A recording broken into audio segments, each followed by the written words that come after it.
Hey everyone, we're back here in Bali. I'm going to be doing a technical breakdown today of a sparring session between me and a professional MMA fighter. So if you guys like what you see, make sure to like and subscribe. Now go train. All right, we are back. We're going to do a little sparring breakdown of me and one of my students. This is me and Luke Howard. Me and Luke have been training partners, sparring partners for a long time, teammates for a long time.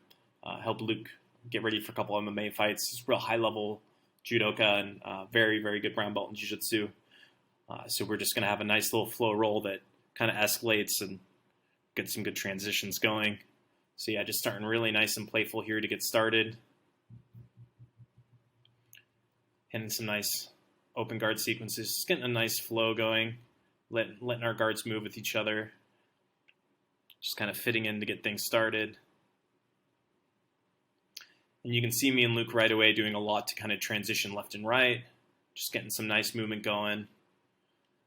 So we start tipping in and things start getting a little bit more heated right away. So Luke does a really good job here. You can see he catches me in a nice knee bar at the start. Let's go back and kind of see what went wrong here in the berimbolo. So Luke doing a good job here initially off the pass, just kind of putting some good pressure on me, forcing me to the left, and playing some collar and sleeve here, and I managed to pummel that leg in, and I extend and get a nice deep De La Riva hook. You can kind of see it coming out the back door here, my foot, and I managed to tip him over. But what Luke's doing right away, which is really good, is he's very mindful of that deep De La Riva hook, right? So this grip here he's using to pull in deeper so he can get a better lock on my knees. So let's look at this kind of how it progresses. Yeah, so right here you can see because he did a good job pulling that deep De La Riva grip in deeper, he's doing a good job of securing my leg, and now he's got a nice triangle lock on my bottom leg. So for me to effectively berimbolo, I need to keep this knee free, right? Because that's what's going to allow, partially what's going to allow me to rotate. I need this top leg to come around as much as I can so it can go across his belt line, right? I need this cutting across if I want to effectively enter my berimbolo techniques. So Luke did a good job of pulling my knee through and isolating my knee. So this was a really nice job of him kind of shutting down my berimbolo entry, making things difficult for me. So he does a good job, gets the knee bar here, but again, we're just having a nice playful roll, so we just kind of keep the action alive. I'm trying to invert here to move into the mount, but Luke doing a good job of not giving me the space I need, so we just kind of reset here and keep that deep De La Riva action going. Start looking on an inverted armbar here to see if I can transition to a traditional armbar. Luke does a good job of transitioning to his back, now coming up, and I pick up a Kimura. But again, just keeping everything playful, letting the Kimura go so we just have good transitions. I start looking on the triangle. Luke doing a good job keeping his elbow in, making it hard for me to get that triangle offense going. Really nice X-pass from Luke here. Let's go back and look at that again real quick. So in this transition, you can see Luke. Yeah, this is perfect. So we can see here Luke did a really good job of when we reset of controlling my legs. So he's pushing my knees to one side with this grip that he has on my knee while he kicks his leg back. And this is what's really doing a good job of setting up his X-pass. So again, if we kind of move forward here, you can see him moving to side control. I'm doing also a good job here kind of defending. So you could see how as he passed, I walked in the north-south. And what this is going to allow me to do, it's going to allow me to compress and pull my legs in. So I'm pushing Luke away with my hands as I bring my knees in towards my chest. And this is going to give me a good opportunity to start retaining my guard. Luke doing a good job blocking. I hip escape and we reset. So getting some good transitions going here. Again, we shake hands, back to it. Luke doing a good job fighting hands, moving in, and I just managed to get to my closed guard. Typically with Luke, I like to slow it down. He's a bit younger, more athletic than me, so I need to kind of slow the pace a little bit here. Now, Luke's doing a good job here of shutting down my De La Riva hook, right? So let's kind of watch this a little bit again because this is good. Got a little scramble here. So he's doing a good job shutting down my De La Riva. Or so we move into here shortly. There's the De La Riva. Okay, so when we get here, Luke does a good job shutting that hook down. And I'm starting to look to extend to come on top for my single. And we managed to move in the top position here. So one more time on that. There it is. Okay, so Again, me kind of playing collar and sleeve here, looking for my De La Riva hook. Luke's doing a good job here shutting this outside hook down. So when this happens to me, I typically like to pummel my leg under and cross my feet so I can get some extension going. So that's what I look to do here. So as he pummels under, my feet cross and I start to extend away. Luke doing a good job keeping a post here. You can see him trying to keep me away. I'm trying to keep control of Luke's wrist to block the guillotine, but we can see that comes in anyways. And I'm just going to look to kind of sit up onto my single here and grapevine that leg as I sit up. So as we move in the top position, I managed to get on top. Luke looking on the guillotine. And again, I just move in the top position here and looking to pin. So again, me looking to kind of slow the action down here. I sit back in my half guard, kind of playing that reverse half. Staying heavy on Luke, trying to slow the action down a little bit. Luke doing a good job pummeling for that underhook. That underhook's not too effective once you kind of sit in on the person, but it's still giving me some issues here, and he's doing a good job controlling my thigh in the half. I need to free my knee here to really kind of get my passing going, but he's proving to make that difficult. Again, Luke doing a good job here. When I sit up to create some space, he goes deep on the underhook. I force 3/4 mount, and we ended up in this interesting little scramble here. So, yeah, it's not quite deep half. It's not quite X guard. It's going to be not quite close guard. Okay, so again, we're kind of just doing a little grip fighting here. And again, I think this position that we kind of found ourselves in was real interesting. I'm trying to wrist lock him, but he's doing a good job controlling that sleeve. He knows my tricks, so he's not going to let that kind of happen. But yeah, again, I think this position we landed in was quite interesting. You can kind of see that he's got this my lead leg controlled here, keeping it straight. I remember rocking back and forth, not sure if I wanted to keep that leg on the mat or not. I know I got a couple options. I can drive my leg over his head for a leg over pass. I can try to put enough weight forward where I could eventually bring my knee back to the mat the long way, but that's going to be very difficult to do, especially with this underhook on the leg. And my other option is just simply to raise my level and start coming up higher by putting my hands on the mat. But you can see Luke has a good grip on my sleeve here, so me putting my hand down would leave myself open to the X-guard sweep. So I have to be very cautious in my approach here. We'll kind of see how things play out. Again, I'm just trying to keep that weight on the back knee here as we pummel and fight. I'm trying to stay calm. Again, just a playful roll anyways, so really nothing to stress about. Again, putting that hand on the mat, kind of feeling out my options here. And I realize that I don't want to have Luke gripping that sleeve where my base is compromised. So he's doing a good job here, trying to create space. You can see me trying to drive that foot down to the mat now so I could bring my left leg back. But again, that underhook giving me issues here. So not easy as done. So Luke forces my leg over, puts me in this compromising position. I try to go on the knee bar. That fails me. I end up in kind of like an outside ashi here, trying to force 50-50. Luke doing a good job just kind of crushing my weight forward here, making it hard for me. So I try to raise my level and drive into him. Again, Luke manages to pop that leg entanglement open, so I have to reach for the belt. And literally the only thing kind of keeping me upright right now is that elbow on the mat. So I know it's going to be harder for him to pin as long as I keep that there. So yeah, we kind of keep moving here. Luke's getting heavy. I start trying to bring my hips out. I decide to roll away and start trying to clear the hook. Again, a good scramble here. My back's definitely threatened. Luke grapevining that leg, making things hard as he moves in on the choke. I pummel fighting hands and manage to get back to make it on top. Okay, excellent. Okay, so that was an interesting scramble because I was definitely in trouble. So you guys can kind of look here. Let's go back even a little bit further.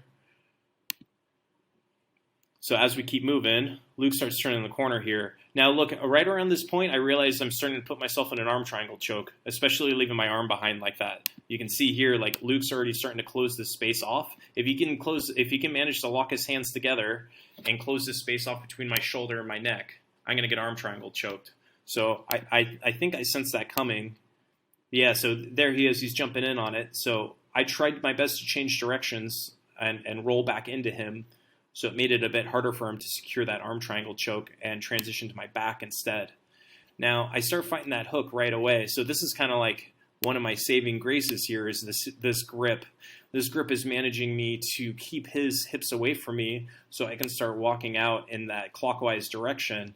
Now, if I can get my hips further away from Luke and get perpendicular to him, I'm going to manage to escape the back.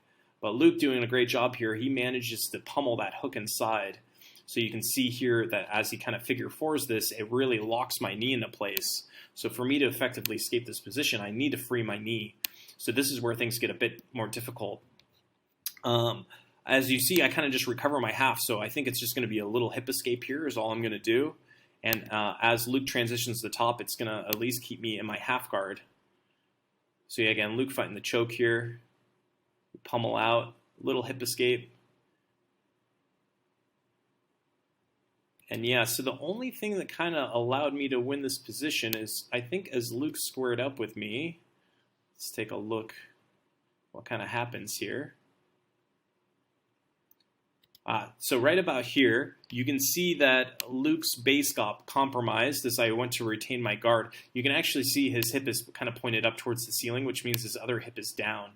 So this is probably not something I saw, but something I felt. So when that weight dropped to his hip, I knew I could come up on my elbow and I could win this scramble. So as soon as I connect this elbow to the mat, if I can get my hips higher than Luke's, especially because his base is compromised, I'm going to be able to bring my hips over the top of him, and that's why I'm able to hit that sit-up sweep. So kind of let this keep playing. My hips come over, and that's why we're able to hit the sit-up sweep. So again, we're just kind of here playing. Luke's got my lapel. He's doing a good job looking to kind of off-balance me here, creating some pressure with that lapel grip. I think I remember he's trying to recover a 3/4 mount, so I know I need to advance. Now he's got that lapel grip, which is kind of leaving that arm overextended. So I'm going to kind of look to take advantage of that. So yeah, I drive over the grip, and we start entering one of my favorite positions, which is Monoplata. You can see already that I'm looking to kind of isolate this arm. So I'll play a little bit more. Okay, so here, this is kind of where I really like to set everything up. You can see me isolating his shoulder. I'm looking to kind of pull that grip in, internally rotating the shoulder of Luke. I also have this post, and what this is going to help me do is swing my hip through here so I can start looking on my shoulder lock. I'll try to tuck this foot under his head and leave this leg over the top of his body. So when we move into position here, it's going to put me in good position for the shoulder lock or the arm bar. So again, trying to be careful here. I post my hand to move into the shoulder lock, and you can see, let's go back just a little bit. You can see here in the transition, Luke doing the right thing of turning his thumb up. So this is kind of making the shoulder lock a little bit harder to do when the thumb is pointed up towards the ceiling. If it's down, I still have the opportunity for the shoulder lock, but thumb up means I'm going to have to go for the arm bar, which I'm perfectly okay with. So we transition, and I start attacking the arm bar. We get the arm straight, but again, me and Luke are just kind of playing. So I'm happy to let it go, keep the transition alive. So Luke spins out. He's got good control of my pants, and I'm a little late. And you can see I get my guard passed. So like mistake on my part here is I got a little lazy as we transition from the arm bar. And I allow Luke to get 2 grips on my pants. Now, he has 2 grips and I have none. So I needed to be a little bit more proactive about sitting up and looking for that collar grip. So because I have no grips, I'm quite behind, and he's already in good position to pass. So as I sit up there, Luke takes advantage and hits a nice Toriando pass and starts moving into side control, looking to attack the arm. He's got a Kimura grip here, so I got to be careful. More transitions open with the Kimura. Luke's doing a good job of pulling everything in, getting on that shoulder. I got to be careful because he likes to transition to the triangles here too. So being careful in my approach here. He starts smashing knee on belly. And again, getting a little later in the round here, I'm getting a little more tired. I managed to trap the ankle. So for me, this is quite good. I play well in this position. Again, Luke looking on the key lock here. And I'm doing what I can to extend out and improve my head positioning. Again, Luke non-stop on the attacks, looking on the arm triangle choke. I bridge, posture out, but Luke doing a good job here, setting up that triangle. And I think this might be the beginning of the end.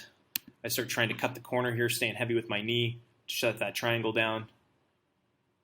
Luke doing a good job securing my arm here. So I got to be real careful in this moment. I can't quite get my knee underneath his hips to shelf him the way I need to, and he manages to roll me and get the tap. So let's kind of just look at some of that scramble there at the end real good. It was some nice transition. So he's attacking the key lock. I managed to get the space I need, but he does a great job trapping my head there, going for the arm triangle. And I managed to bridge over from the arm triangle. But as we go to close guard, you can see I kind of make a critical error here. You see me grabbing his gi with one hand, and one hand's open and free. So I didn't really establish good grips. I only had a grip on one side. So Luke doing a good job of pummeling that leg over, laddering his leg up in the close guard here to start entering his triangle. So I try to posture, but he's doing a good job pulling down on my collar here. And so I start trying to cut the angle, but unfortunately, I'm cutting the angle in the wrong direction. I don't typically like to circle in the direction I'm going in because it leaves me more vulnerable to the armbar as we see kind of how things evolve here. If I would have spun in the other direction, if I would have spun this way instead, I would have been able to cut the angle and force on Monoplata, which would have been an easier attempt for me to escape. But instead I went the other way, but a little too late. It's just kind of what happens in the moment. Luke doing a great job isolating the arm here. He's really got my elbow trapped. I remember feeling in that position, I was feeling pretty stuck. Couldn't pull my elbow free, and you can see all his positioning is quite strong here. So we all know what happens when their position is better than ours. So I try my best to kind of weigh things out here, but wasn't playing in my favor.